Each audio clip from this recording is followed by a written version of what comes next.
So in this movie we have sailor Teije in the Netherlands on a very windy day. The first thing that is nice to see is how he let loose his spirit, right? So the twist of the sail opens up here at the last part, and this is very nice to depower his sail. The only part of the sail that will be working will be everything that is inside this area. Yeah? The second part of the sail is just loose, it's open, so he will be depowered. So that's good. Second thing we can see on this movie is that his sail is not in the corner. His sail is quite open. Okay, this will mean that he is pointing low. Now why is he opening his sail? Because he has struggled to keep his boat flat. Okay, we see that kind of weird movement, no? I think he's kind of resting like that, and then he hikes out. So let's analyze a bit this movement first. He's in, and then he went out. Now, why did he went out like that? Because the gust is entering. If you look at the movie here, we will see that here there's a big gust that is coming towards him. So the key thing that I will tell Teije right now is that he has to sail with his sail in the corner. Okay, he has to hike out, and when the gust hits, that's the moment to let loose, because it's way quicker and better for the boat to let loose a sail in the gust so the boat keeps sailing flat instead of hiking with that weird movement that he made. Now why do I say that it's weird? Because you can see that his legs here are bended, and he's only hiking with his back without giving any power on his legs. You can see it again if you want here. He hikes with his back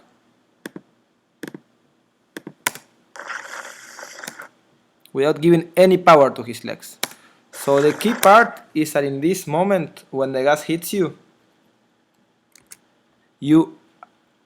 the strength that you should do, the movement you should do is get the butt up and get your legs straight, and then through your feet your boat will remain flat. At the same time, you need to let loose your sail. Now why let loose your sail? This is quite simple on a theory. If this is your boat and this is the real wind that you're sailing with, you will have something called your speed wind. That this is the wind speed. This is the wind that you create when you have movement, and this is the real wind. Now, whenever you have these two winds, right, the real wind that you will measure when you are standing still, and the speed wind that you can measure it according to your own speed, you have what you call the apparent wind.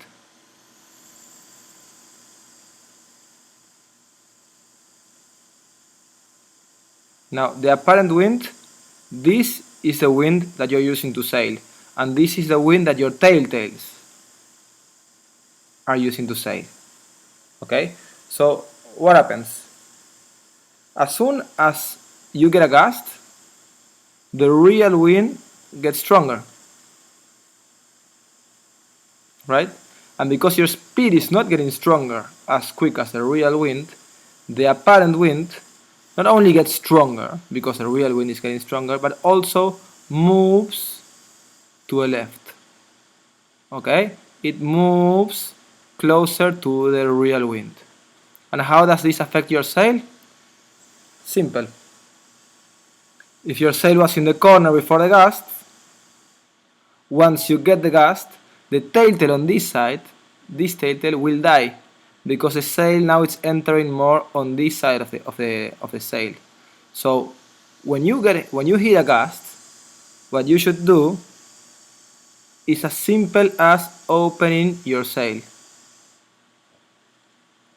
If you open your sail when you hit a gust, I will draw it quickly. then the two tails will remain flying through a new apparent wind.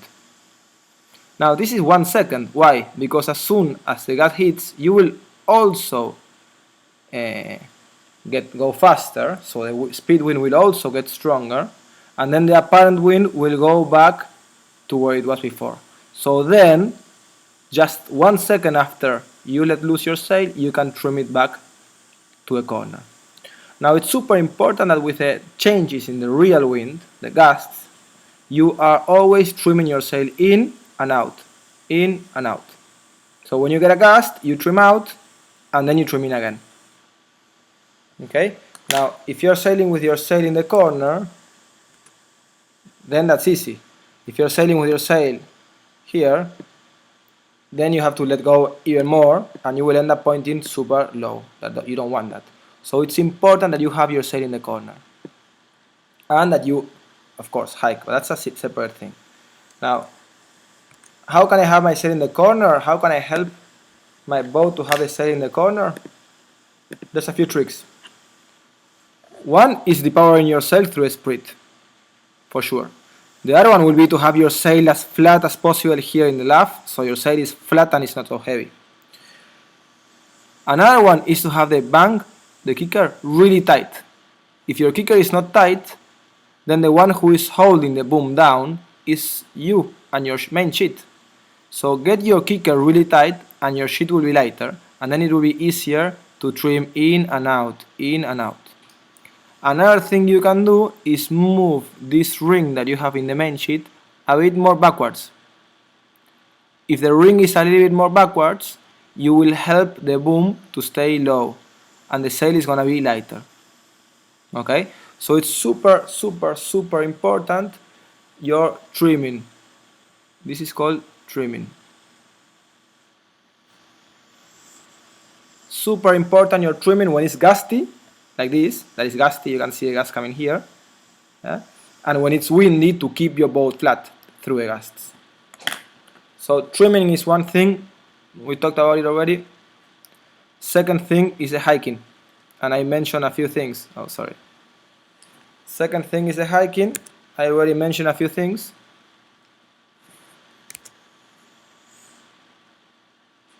The key part of the hiking is that your legs are always trying to stay straight, and not bended like you're doing now. And whenever the gas hits you and you're letting loose, the movement is getting your bump up and getting your legs straight. So you give more pressure on your feet to the hiking mats, to the hiking straps. Okay? So it doesn't help if you go low with your head unless you go with that movement and you transfer that movement all through your body to your feet. If you only move your back and your feet and your legs are bended, then you're not doing much. You're just giving a bit of weight. But if you go with your back backwards and keep your legs straight, then the boat will come towards you. So just feel it on your legs. You will feel on your legs when a gas hits you that the boat is putting more pressure beneath your legs. That's the moment you put pressure against the boat in your legs.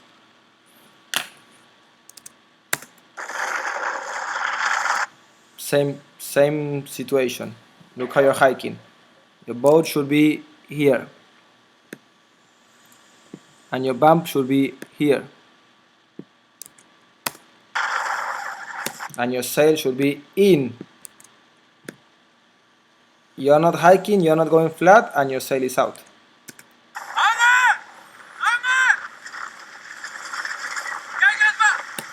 Okay, and this is a problem.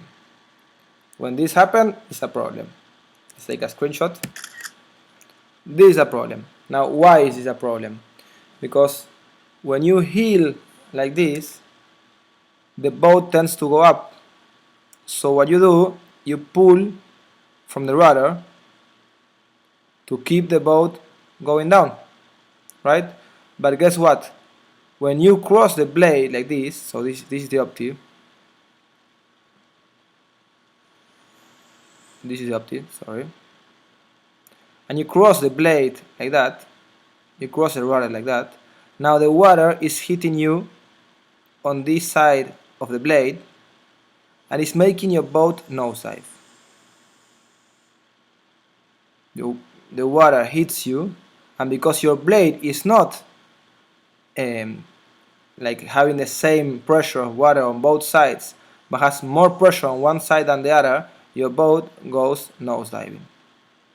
So it's super important in this moment that you keep your boat flat. Now, how can you keep your boat flat? Same thing as before. Don't hike with your head, hike with your legs. Look where your boat is. It's on your butt, and your boat should be on your knees. Your knees should not be bending like this. Your knees should be straight and pulling from your feet. Now at the same time, if that's not enough, let go your sail. Let go your sail so you keep your boat flat all the time. This is only a gust. It's only a gust.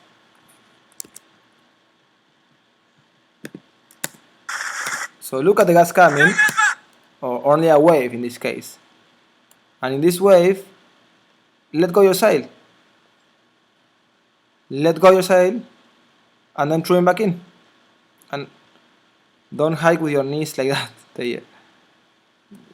Look at your knees. Huh? Look at your knees. So go out with your butt, put pressure against the boat, and open your sail. Everything looking at your sail so you know how far out you can go. If you go way too far, then you will flap your sail. See how you're hiking with your legs? Now that's a bit better. Now that's a bit better. Okay. Still, you're never looking behind you. Okay, you need to look at your turtles, you need to look at the gusts, so you can play with your angle of the sheet. Okay, so you need to look at the three things: 1, 2, and 3.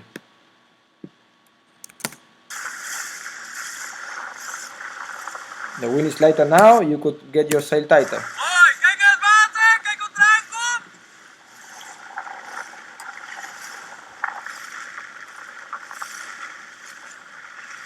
Okay, another mistake. Whenever you choose to bail, for the same reason as before, this is the moment to trim your sail to -1. Okay, in this moment you want your boom to be very far in. Why is that? Because when your sail is in, you will make the effect of the split even double.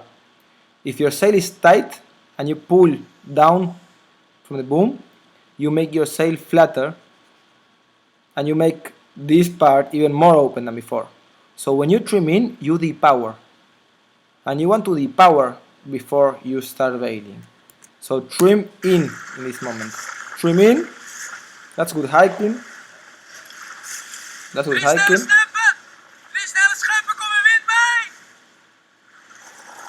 Watch out with your flapping, but look where your sail is. You see? So sail should be here or even here. Flat.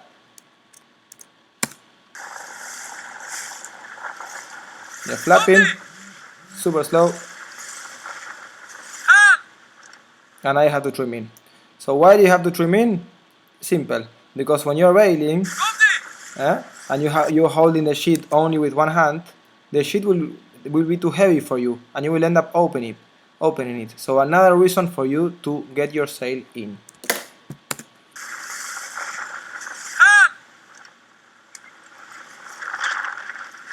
Gust coming. Nice hiking.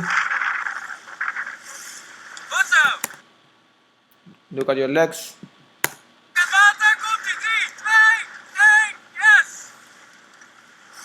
Stay out, stay there, stay there. Look now, when you trimmed in, how much bigger the wrinkle is on the split. Compare the wrinkle now with the wrinkle now. A lot more, right? A lot bigger. All those movements are nothing, okay? These movements are nothing. What you need to do is to put pressure on your legs and not move with your back like that. If you move and your feet are not doing anything on the stripes, nothing. So to finish, let me show you.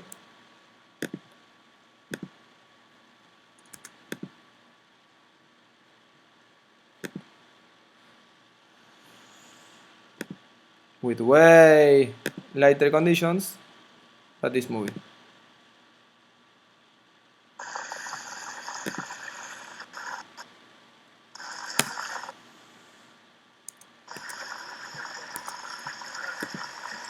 You can see that the boat is in his legs, right beneath his knee. And you can see how the boat reacts to it. The boat is flat. Always flat. He's hiking backwards, he never goes in. He's pulling from his feet. And that's why the boat reacts so quick.